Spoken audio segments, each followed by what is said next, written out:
இதில் பார்த்தீங்கன்னா அரை கப்பு சர்க்கரை, சின்ன கப்பு தான் எடுத்துருக்கேன். இல்லை அரை கப் சர்க்கரை போட்டுக்கிறேன். இதுக்கு தேவையான பால் சேர்த்துடலாம்.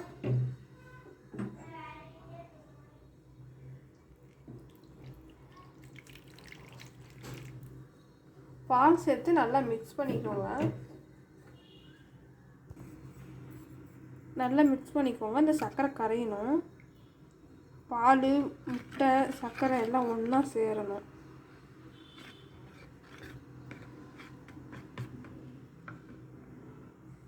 பாருங்கள், நல்லா மிக்ஸ் பண்ணியாச்சு. சர்க்கரையும் கரைஞ்சிருச்சு. நல்லா பாருங்கள், நல்லா கரைஞ்சிருச்சு.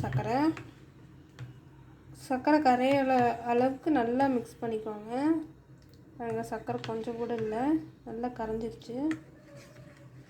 இப்போ ப்ரெட்டை முக்கி போட்டுடலாம் கல்லில். தோசை கல் மேலே எண்ணெய்னாலும் ஊற்றிக்கோங்க, நெய்யினாலும் ஊற்றிக்கலாம். நான் நெய் ஆட் பண்ணிக்கிறேன், ஏன்னா குழந்தைகள் சாப்பிட்ருக்காங்க. கொஞ்சமாக நெய் ஊற்றிக்கலாம். ப்ரெட்டை பார்த்திங்கன்னா இதில் முக்கி கல்லில் போட போகிறோம், தோசைக்கல்லில்.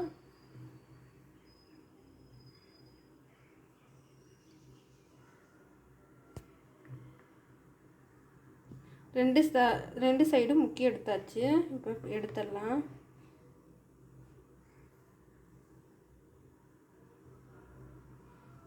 இப்போ கல் மேலே போட்டுடலாம்.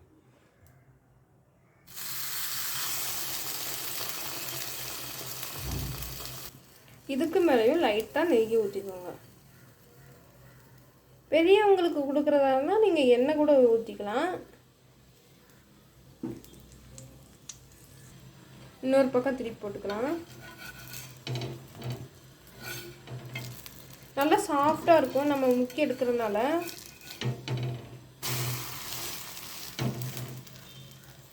பாருங்கள், ரெண்டு பக்கம் ரோஸ்ட் ஆயிடுச்சு. எடுத்துடலாம்.